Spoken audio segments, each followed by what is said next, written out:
What's up, everybody? It's Chris with the Rewired Soul, where we talk about the problem, but focus on the solution. And welcome to another edition of Ask an Addict. And I want to start off this video by just kind of explaining why I do this series. In my active addiction, there were so many questions. And I was that kid who always asked, why? Like to the point where your parents get kind of mad at you and just like, shut up, right? And I was always asking why. And then when I got sober, I was always asking why. When you combine like my natural curiosity with the fact that most of us addicts and alcoholics, we don't like getting told what to do. I want these reasons, I want these answers. And I've turned that into a positive in my recovery because I'm constantly trying to learn more about addiction, about mental illness, and try to put these pieces together. Because when we're in our active addiction, like right before this video, I was watching a guy share his story, and even though he's still sober, there's still so many questions out there. So I know that all of you out there have questions, and sometimes you don't even know you have questions until more information comes out, and then it sparks something in your head and you get questions. So I do these videos, so if you do have questions, please ask me. I don't have all the answers, and heck, if I don't have all the answers, that gives me more of a reason to learn more about this thing so I can provide more answers to all of you. So please remember to leave your questions in the comments because I know you got questions and I want to be there to answer them for you.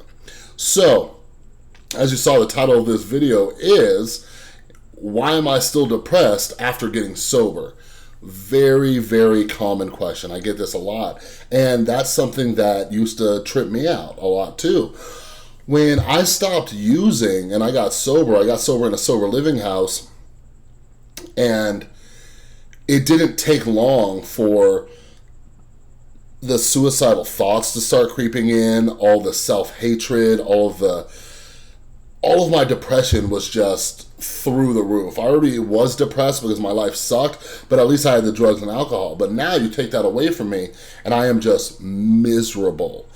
And I was looking for a reason to even live because I was so depressed. I'm like, why am I even doing this? Like, who in their right mind would get sober because life sucks so much? And there's actually some very logical answers for this. There's very scientific answers for this. So if you are early in your recovery, or even if you have months or even years of recovery, there are some answers for this. But I'll start off by talking to most of the people who are probably watching this who are very early on in your recovery. So I'll give you some scientific explanations as to why this happens. So first off, you have to realize why we call drugs dope. Okay? Dope is not a specific drug. Dope can literally be any drug. I don't care if it was heroin, meth, cocaine, prescription pills. You could even call alcohol dope. If you wanted to, you can go a little crazy and call like sugar dope too. They call them dope because they release dopamine. You hear me talk about dopamine a lot, and it's what separates addicts from non-addicts is because we have a terrible regulation of the flow of dopamine up in our noggin. Okay? So they call it dope because of dopamine. So check this out. When you are developing as a toddler, your brain naturally creates a ton of dopamine up until about the age of 12. That's why if any of you watching this have kids, like I have a little 8-year-old son, and I always talk about this, he is a perfect example of how much dopamine kids get. I will be in here working, maybe writing an article, doing some side work or recording a video or whatever it is, and he will just come busting through my bedroom door. He Sparta kicks that door down. This is Sparta! Okay? And he's like, Daddy. And I'm like, what? What's happening? And he's just like, Daddy. And he'll like tell me something that some guy did on YouTube in a video game, or something that he did in a video game, or something cool that he did with his Legos. And like, it's cool. I love my son. Like, every little thing he does is a miracle, right? You know what I'm talking about if you're a parent. But he comes in there like he just won the lottery. That's because kids get an excess flood of dopamine. Now, when they hit about the age of puberty, between 12 and 14 years old is typically the time, the brain develops that excess flood of dopamine that we were getting as a kid it starts to reduce. So, and that's just part of natural brain development. That's typically why teenagers, they usually think everything's dumb. So if you remember when you were a teenager and your parents are like, hey, do you want to go get ice cream at your favorite ice cream shop? You're like, no, Mom, that's stupid. That's because your brain has changed and you're no longer getting dopamine the same way. This, I won't dive too much into it, but this is why many teenagers find alcohol and drugs. Their brain stopped creating as much dopamine. Alcohol and drugs create dopamine. Brain says, oh, hey, there's that thing I remember. Cool, let's do that. But if you want to learn more about that, shameless plug, check out my course on addiction at the rewiredsoul.com. It's only $25, but I go through a lot of this stuff in more detail. Anyways, so drugs and alcohol create dopamine. So I have a lot of people who get sober and they ask me, why am I so depressed? So, well, you got to figure it this way. For however long that you were addicted to drugs or alcohol, and this is important for friends and family members to know too, like when your loved one gets sober, they're going to hate life for a while. And it's not because of withdrawal, it's a symptom of withdrawal. Depression is often a symptom of withdrawal, but they're depressed because of what's happening in their brain. So for months or years, however long you've been drinking or using drugs, you have been artificially giving your brain dopamine. Well, you got to figure, if this was anything else in life, if somebody's just always doing something for you, why are you going to do it yourself? Like, if I go stay in a hotel room, why am I going to make the bed when I know somebody's going to come in and make the bed? That's the way your brain works when it comes to dopamine. So it comes to a point where your brain's like, oh, well, they're giving me dopamine like all the time. I might as well not, exert any more energy, and I'll let this person give me that dopamine that I'm looking for. So you've been artificially creating this dopamine for however long you've been abusing drugs or alcohol, then all of a sudden you get sober. Boom! Cold turkey. You all of a sudden just stop that dopamine coming into your brain. Now, dopamine is a pleasure chemical. It's what gives you joy. It's what makes you like doing the things that you do. It's what makes you want to be alive. It gives you all these feelings. That's why so many of us turn to drugs and alcohol, because we want those feelings. We want that euphoria. Well, your brain is not naturally creating those chemicals anymore, and it takes a while for that to happen again. Your brain eventually gets to a point where it's like, oh, hey, like, where's that dopamine at? All right, maybe I should dust off the old work boots and start creating that dopamine again. So that's why so many people, when they first get sober, they experience depression. I work at a drug and alcohol treatment center. Some of the clients, they come up to me and they're like, I just got off all these drugs and now you're just giving me more drugs and all these antidepressants and anti-anxiety pills and da-da-da-da-da. And it's like, yes, because we're trying to put those training wheels back on your brain. It's rehabilitating your brain. It's almost like when you have a cast on, your arm for however long it is, and then when you take it off, you got to go through physical therapy to retrain that muscle. These medications help retrain that muscle in your brain to start creating dopamine. So the medications often given in rehabs, like I work at an inpatient rehab, we have a full medical staff and nurses and doctors and all that kind of good stuff. They're giving non-narcotic medications, okay? Say that with me. Non-narcotic medications, and these are meant to jumpstart certain systems in the brain. If you didn't watch my video in the Depression Hack series, there's going to be a link to it, and I talk about depression medications, how they work, what they do, why you should take them, why you shouldn't take them, all sorts of stuff like that. But check out that video series. So that's the reason why. Now, the next thing that addicts ask a lot is, when is this depression going to go away? So this is kind of a loaded question. There's a few answers to this. So you have to realize that there's a baseline in your brain for up here is happy, under this baseline is depressed, okay? So the two leading causes of addiction, the two leading risk factors, are an untreated or undiagnosed mental illness. So some people, they struggle with depression before they ever touch drugs or alcohol. That means if the baseline is here, they were already down here. Now, when you take drugs or abuse alcohol, this mainly happens with downers. Alcohol, opiates, benzos, those are downers. So if the baseline's here, you're already depressed, now you start mixing in the drugs, it brings it down lower. So now that you're off the drugs, it's just bringing you back to where that depression was, so you're not yet up at the baseline. So that's one of the reasons for it. Now, as your brain begins to restructure and recalibrate, you're gonna have a lot of ups and downs. Usually when I have a whiteboard and I'm doing this for the clients, I draw a wavy line, ups and downs, ups and downs. So when you take the medications, it's trying to get you leveled out. And it's trying to do that while your brain is trying to regain homeostasis. Now, those ups and downs that you experience, see, us addicts and alcoholics, the first thing you got to do is practice patience. We've been living a lifestyle for so long where we want everything like that. We want to quit doing drugs and automatically be happy and have the wife back or the kids back and have the car and have the job and have all this stuff. It's going to take a second, so calm down. But the same thing with our brains. We're like, how long? How long am I going to feel like this? Well, this depends on a few things. What substances you are using and how many different substances you are using. So certain substances, it won't take as long for you to get to that baseline. Other substances, it might take a little bit longer. Then there's something called polysubstance use. This means for every additional substance you took, it's going to take longer for that wavy line that I'm talking about to kind of balance itself out.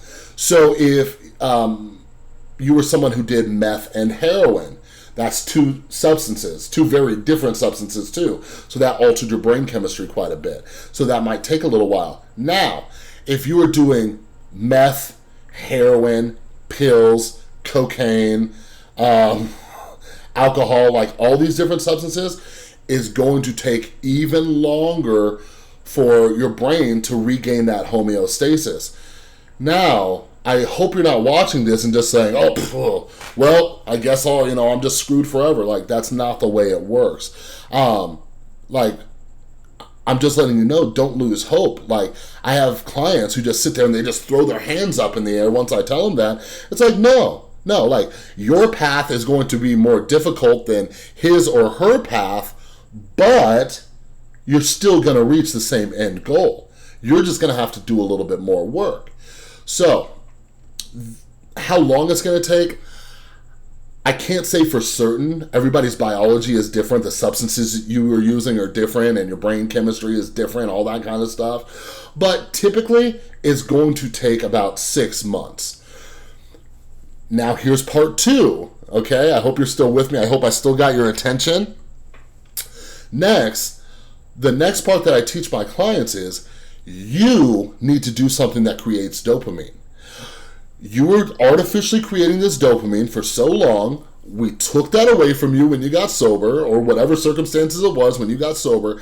Now you need to create that dopamine. If you want more information on this, check out the Depression Hack series, because mainly what I'm doing is teaching you how to create dopamine, serotonin, and other chemicals that help you get you out of depression.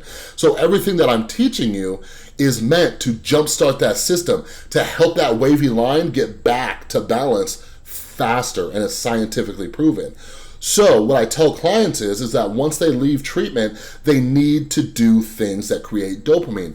It's one of the reasons why treatment centers do things like experiential therapy. We take people out here in Las Vegas to Red Rock Canyon to go hiking. That's a new experience that creates dopamine. When the clients get back, I ask them this. I said, did any of you have this experience where you just kind of like looked out at the horizon, at the Las Vegas city skyline, and you just got this feeling like you were high? And they were like, yeah, because that was your brain shooting off that spurt of dopamine and saying, whoa, I can get dopamine naturally. You have to keep doing things like that. The number one way to get dopamine, in a natural way, is by having new experiences. So I mentioned this in one of the Depression Hacks videos, that I have so many clients who I call them 30 days, 60 days, 90 days after they left. And they're like, yeah, Chris, I'm still sober, but I've just still been really depressed. And I'm like, okay, cool, let's talk about it. What's going on? Like, what are you doing? Like, what's life been like since you left? Like, what's your daily schedule like? What's your routine like? And they're like, well, I wake up, I go to work, I come home, and I watch Netflix, and then I go to sleep. And I'm like, that's why you're still depressed. You are literally doing nothing that creates dopamine. Unless you work at a job that is just the best job on earth and constantly creating dopamine. And hey, there are jobs like that. I have an amazing job. I love working with addicts and alcoholics, people who struggle with mental illness. They're my people, okay? So I get dopamine on the regular at my job. But like, if you're working like a normal desk job, or if you work at like a call center, or if you work somewhere where you're bored a lot, you're not creating that dopamine. So you have to put in the work. You have to make the effort to create dopamine by having new experiences. I tell my clients all the time, I'm like, one of the best ways to have new experiences is spend time with your kid. If you have children, like, don't go steal a kid or anything, but if you have children, like I was saying earlier, my son busts in with all these new things he's doing, and I get dopamine spurts from that because his new experience is my new experience as a parent. Now, for those of you who don't have children, do you have a dog? Well, take that dog for a walk. Take that dog every day this week to a different park. Your dog will enjoy it, and you'll enjoy it, and you're having a new experience. You'll make that an activity where you're finding new parks. You don't have a dog? Well, don't go do that, okay? But you're getting what I'm saying. When I first got sober, this is before I knew all about dopamine and depression and the brain science and all that stuff, but I was more just trying to keep myself busy, because an addict who is bored and sober is a very bad combination. Okay, so I just tried finding things that would keep me busy. One of the first things I did was one of my roommates, he played the guitar. He was in a band. I'm like, hey dude, I'm gonna take this money. I'm gonna go get a guitar. Teach me how to play the guitar. He started teaching me. It was kind of cool, but I kind of sucked at it, so I put it in the closet. But then, like, my great aunt was over at the house. I think it was around Thanksgiving time, and she was knitting a beanie, and I'm like, I want to knit a beanie. Teach me how to knit a beanie. She taught me how to knit a beanie, and it was very cool. And like, I started knitting beanies for all my friends. It was a new experience. And then, this is something I talk about in my Depression Hack series, is that we set off a chain reaction of events that get us out of depression. So, I would start making a beanie, new experience. I would give the beanie to a friend. I would see the smile on their face. We have mirroring neurons. Their happiness of receiving a gift would start to make me happy. They would say thank you for this gift, which would also make me happy. Compliments are a great way to get dopamine too. So if you're the family member watching this, or a loved one, give that addict in your life a compliment. It'll shoot off some dopamine in their head. But I hope you get what I'm saying. I was setting off chain reactions to keep getting dopamine over and over and over again in a natural way, which started to pull me out of that depression. One of the depression hacks that I'm going to do, and I'm probably actually going to do it after this video because it's very important. One of the other ways to get dopamine is by setting specific goals and completing them. Your brain rewards itself when it realizes that you set a specific goal and you actually accomplished it. Now, what do I mean by a specific goal? Don't set a goal to clean the house. That's very vague. And when it's vague, your brain has a difficult time saying like, okay, well, they cleaned like 3 out of the 4 rooms of the house. Should I reward them for that or no? Set a very specific goal, small goals even. So an example of that would be, I'm going to clean the kitchen, or even more specific, I'm going to do the dishes by 10 a.m. That's setting a goal, accomplishing a goal. Brain is like, yep, check, check, check, and you get that dopamine flow. Something that I tell to my clients. This is one of the reasons why, not even why, 12-step programs didn't know any of this stuff that I'm explaining to you, because it was like back in the 1930s, 1950s. They didn't know any of this stuff. But think about it, 90 meetings in 90 days.